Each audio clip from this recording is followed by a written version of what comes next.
नमस्कार दोस्तों, क्या आप जानते हैं कि अमेरिका के राष्ट्रपति का निर्वाचन किस प्रकार होता है? निर्वाचन में प्राइमरी चुनाव और कॉकस का क्या मतलब है? सुपर ट्यूसडे क्या होते हैं? इलेक्टोरल कॉलेज कैसे बनते हैं? विनर टेक्स ऑल का मतलब क्या होता है? अगर नहीं जानते हैं तो हम आज आपको इस वीडियो में बताने वाले हैं राष्ट्रपति की चुनाव प्रक्रिया से जुड़े हर छोटी बड़ी चीजें, हर तथ्यों को बहुत सरल ढंग से विश्लेषित करेंगे इस वीडियो में।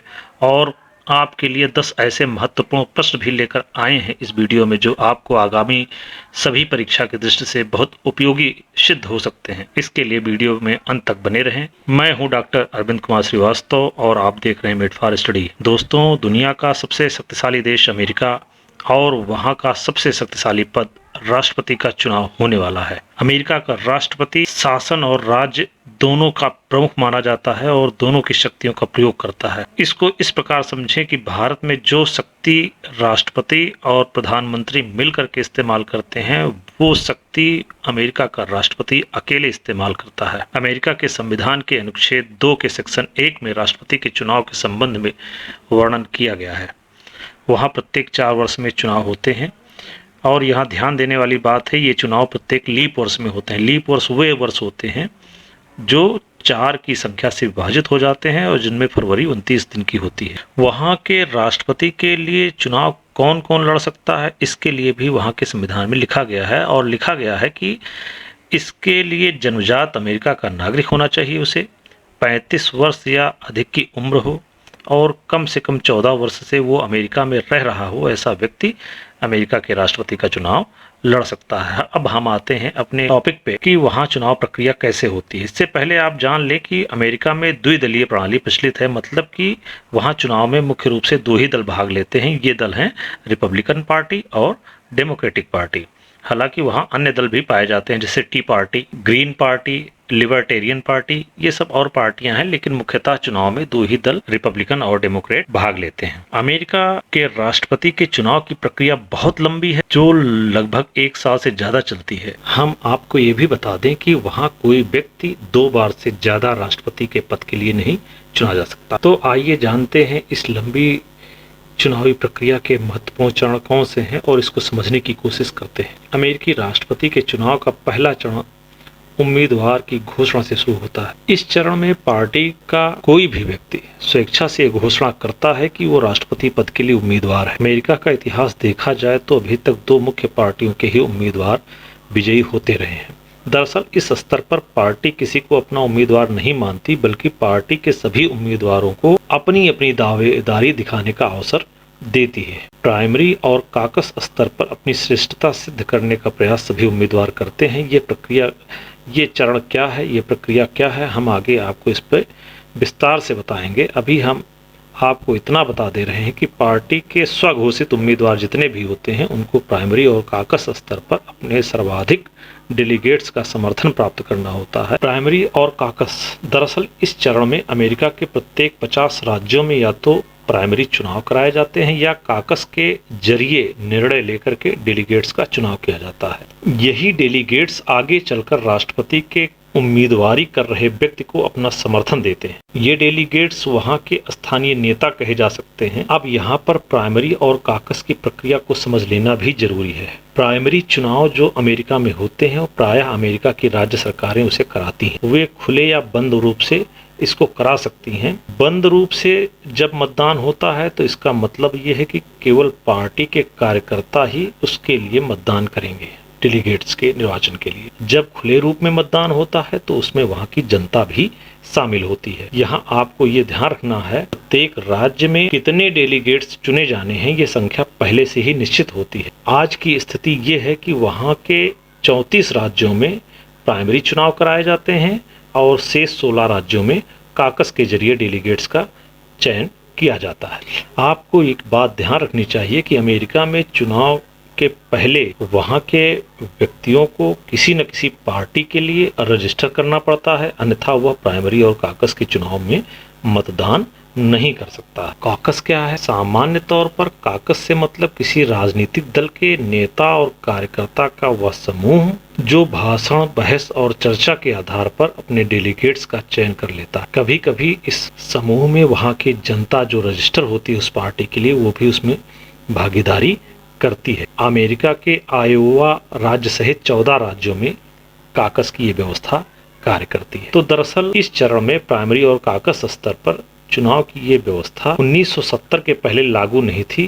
पहले वहां पार्टी का शीर्ष नेतृत्व ही ये तय कर देता था कि पार्टी का उम्मीदवार राष्ट्रपति के लिए कौन होगा। लेकिन 1970 के बाद ये व्यवस्था कर दी गई है कि पहले डेलीगेट्स का चुनाव होगा और डेलीगेट्स ये चुनाव करेंगे कि राष्ट्रपति का उम्मीदवार किसको बनाया जाए। इसी में एक चरण सुपर ट्यूसडे का आता है, जिसको हम अक्सर समाचार पत्रों में सुनते हैं। पहले हम इसको जान लेते हैं कि सुपर ट्यूसडे क्या है, फिर हम आगे बढ़ेंगे।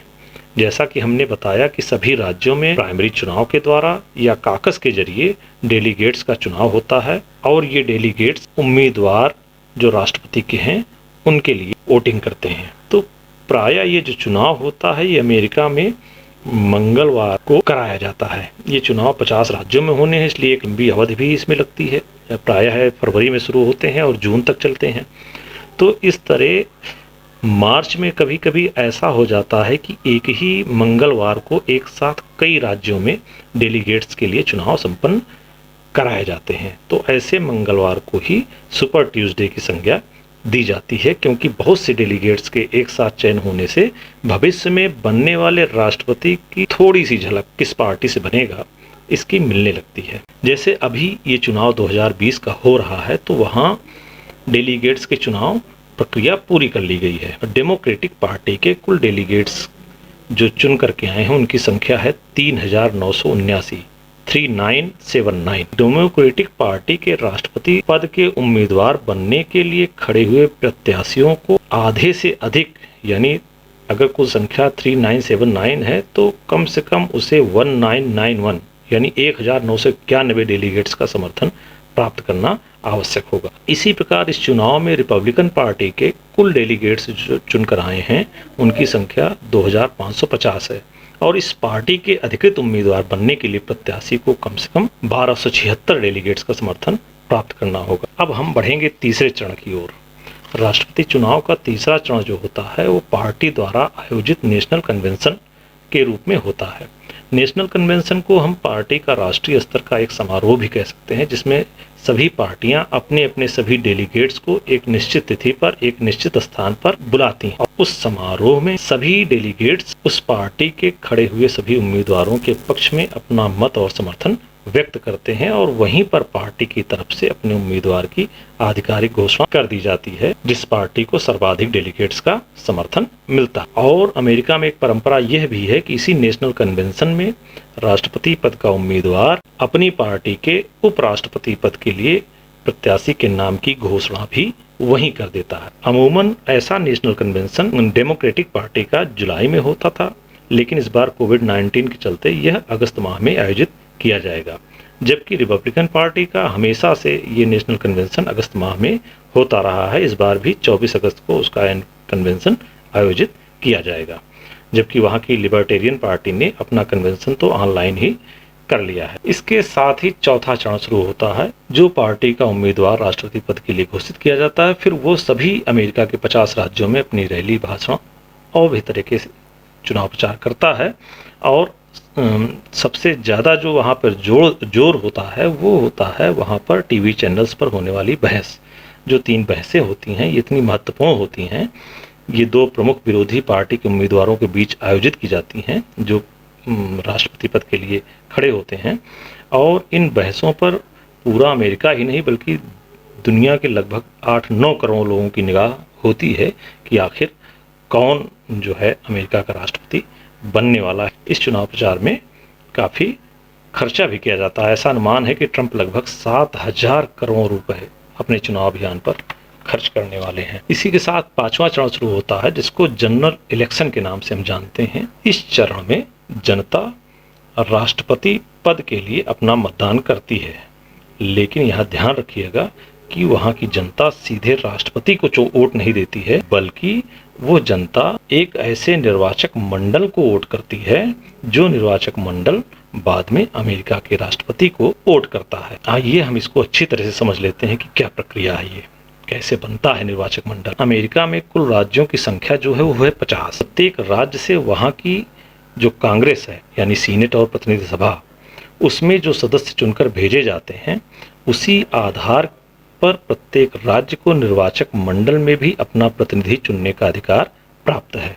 अर्थात एक राज्य से जितने सदस्यों को प्रतिनिधि सभा और सीनेट में भेजा जाता है, वह उतने ही सदस्य निर्वाचक मंडल के लिए भी चुन सकता है। उदाहरण के लिए लें तो कैलिफोर्निया राज्य से अगर 53 सदस्य प्रतिनिधि सभा के लिए और 2 सदस्य सीनेट के लिए चुने जाते हैं, यानी वहां से कांग्रेस में कुल 55 सदस्य जाते हैं, तो इस तरह से वो निर्वाचक मंडल में 55 सदस्य चुनकर भेजेगा। इस प्रकार हम देखते हैं कि निर्वाचक मंडल का जब चुनाव हो जाता है, आमतौर पर यह चुनाव जो होता है ये नवंबर माह के पहले सोमवार के बाद पड़ने वाले मंगलवार को होता है। अर्थात इसकी संभावित तिथि जो हो सकती है वो 2 नवंबर से 8 नवंबर के बीच हो सकती है। इस बार के निर्वाचन में ये तिथि 3 नवंबर की पड़ रही है। इस तिथि को वहां की जनता निर्वाचक मंडल के लिए वोट करेगी। इसे जनरल इलेक्शन कहा जाता है। जनरल इलेक्शन इसलिए कहा जाता है कि वहां की जनता न केवल निर्वाचक मंडल के लिए चुनाव करती है, बल्कि इसी समय अमेरिका में और भी सारे महत्वपूर्ण चुनाव संपन्न कराए जाते हैं, जैसे वहां की प्रतिनिधि सभा का चुनाव, वहां की सीनेट का चुनाव, गवर्नर्स का, मेयर्स का, बहुत सारे महत्वपूर्ण पदों के लिए जो चुनाव होता है वो इसी तारीख को अमेरिकी जनता करती है। इसलिए ये कहा जाता है इसे जनरल इलेक्शन। प्रायः वर्ष में एक बार ही अमेरिका की जनता मतदान करती है। आमतौर पर तो इस निर्वाचक मंडल के समय ही यह बात स्पष्ट हो जाती है कि किस पार्टी का उम्मीदवार राष्ट्रपति बनने वाला है। इस बात को समझने के लिए आपको ये जानना आवश्यक है कि निर्वाचक मंडल के इस चुनाव में पार्टियां उम्मीदवारों की लिस्ट जारी करती हैं और जनता किसी उम्मीदवार को पर्सनल वोट नहीं करती, बल्कि वो पार्टी की लिस्ट को वोट करती है। यहाँ आपको विनर टेक्स ऑल का कॉन्सेप्ट भी समझना होगा। इसे इस प्रकार समझें कि मान लीजिए न्यूयॉर्क से 29 निर्वाचक मंडल के सदस्य चुने जाने हैं और वहां चुनाव हुआ और रिपब्लिकन को 13 स्थान और डेमोक्रेटिक को 16 स्थान मिले, तो ऐसे में डेमोक्रेटिक पार्टी को रिपब्लिकन से ज़्यादा स्थान मिले हैं, 3 स्थान ज़्यादा मिले हैं। लेकिन विनर टेक्स ऑल का मतलब होता है कि जो जीता उसकी सारी सीटें, यानी इस नियम के तहत न्यूयॉर्क की सारी 29 सीटें डेमोक्रेटिक की मानी जाएंगी और रिपब्लिकन को कोई सीट नहीं दी जाएगी। इसी विनर टेक्स ऑल की अवधारणा के चलते वहाँ एक स्विंग स्टेट का कंसेप्ट भी डेवलप हुआ है। अक्सर आप सुनते होंगे स्विंग स्टेट, यानी झूला झूलने वाले स्टेट जो झूलते हैं। इसका मतलब क्या है? अमूमन जो अमेरिका के 50 राज्य हैं उसमें प्रायः ये तय होता है कि कौन सी पार्टी किस राज्य से अपनी जीत दर्ज करती है। वो राज्य उस पार्टी का गढ़ माने जाते हैं। जैसे उदाहरण के लिए कैलिफोर्निया वहाँ का एक ऐसा राज्य है जहाँ से हर बार जो है डेमोक्रेटिक पार्टी का कैंडिडेट ही जीतता है। इसी तरह टेक्सास राज्य है वहाँ का, जहाँ से हर बार रिपब्लिकन पार्टी का उम्मीदवार ही जीतता है। तो ऐसे राज्य के गढ़ से तो पार्टियों की जीत निश्चित होती है, लेकिन ऐसे भी कुछ राज्य हैं अमेरिका में जहां ये स्थिति बहुत स्पष्ट नहीं होती, यानी उस राज्य में ये निश्चित नहीं होता है कि किस पार्टी की जीत उस राज्य से होगी। जैसे फ्लोरिडा है, फ्लोरिडा के जो 29 सीटें हैं उस पर निश्चित रूप से नहीं कहा जा सकता है किस पार्टी को वहां से बहुमत मिलेगा। और ऐसे ही राज्य पर राजनीतिक दलों का सारा फोकस होता है, क्योंकि ऐसे राज्य ही उनकी जीत को निश्चित करने में अहम भूमिका निभाते हैं। इस तरह से निर्वाचक मंडल का निर्वाचन होने के पश्चात राष्ट्रपति चुनाव प्रक्रिया का अगला चरण शुरू होता है, राष्ट्रपति के लिए मतदान। आया दिसंबर के मध्य में निर्वाचक मंडल जो है, जो चुन करके आया 538 सदस्यों वाला, वो राष्ट्रपति पद के लिए अपने मतदान को करता है। यहाँ आपको ये ध्यान रखना है कि निर्वाचक मंडल के सदस्यों पर कोई संवैधानिक बंदिश तो नहीं है कि वे जिस पार्टी से चुन करके आए हैं उसी पार्टी के उम्मीदवार को अपना वोट दें। लेकिन वर्तमान में ये व्यवस्था प्रचलन में है कि निर्वाचक मंडल के सदस्य चुनाव से पहले शपथ लेते हैं कि अगर वे जीतेंगे तो वे अपने पार्टी के प्रत्याशी को ही वोट देंगे। इस बार राष्ट्रपति के चुनाव की तिथि 14 दिसंबर को है, अर्थात 14 दिसंबर को निर्वाचक मंडल के ये सभी 538 सदस्य राष्ट्रपति के लिए अपने वोट देंगे। किसी पार्टी के उम्मीदवार को राष्ट्रपति बनने के लिए जरूरी होगा कि वो आधे से अधिक यानी 538 के आधे से अधिक 270 निर्वाचक मंडल के सदस्यों का वो समर्थन प्राप्त करे। इसके बाद 7वां चरण आता है मतगणना का। निर्वाचक मंडल के सदस्यों द्वारा मतदान करने के बाद सभी मतपेटियां वहां की कांग्रेस में पहुंचा दी जाती हैं, जहां कांग्रेस उनकी गिनती करती है। प्रायः ये गिनती जनवरी के प्रथम सप्ताह में हो जाती है और विजयी उम्मीदवार की घोषणा आधिकारिक तौर से होती है। 8वां और अंतिम चरण जो विजयी उम्मीदवार है वो एक पूर्व निश्चित तिथि जो 20 जनवरी निर्धारित है उसको वो राष्ट्रपति पद की शपथ लेता है और उसी दिन से वो राष्ट्रपति के सारे कार्यों और उत्तरदायित्वों का निर्वहन करने लगता है। ये एक लंबी और जटिल प्रक्रिया है अमेरिका में राष्ट्रपति के निर्वाचन की, और बहुत बार इस पर प्रश्न चिन्ह भी उठाया जाता है। वहाँ की एक सर्वे संस्था है जिसको गैलप सर्वे बोलते हैं, उसने एक सर्वेक्षण कराया था 2011 में। तो उसके रिपोर्ट में बताया गया कि 60% से अधिक अमेरिका के लोग ये चाहते हैं कि राष्ट्रपति के लिए चुनाव की जो लंबी और उबाऊ प्रक्रिया है इसको खत्म करके अमेरिकी जनता द्वारा वहां के राष्ट्रपति का सीधा चुनाव कराया जाए। अब हम आपको परीक्षा की दृष्टि से कुछ महत्वपूर्ण प्रश्नों को बताने वाले हैं। पहला प्रश्न है कि वर्ष 2020 में यानी जो होने वाला चुनाव है अभी, अमेरिकी राष्ट्रपति का चुनाव कौन से क्रम का चुनाव है? 57वां, 58वां, 59वां, 60वां, 57, 58, 59 या 60 किस नंबर का चुनाव है?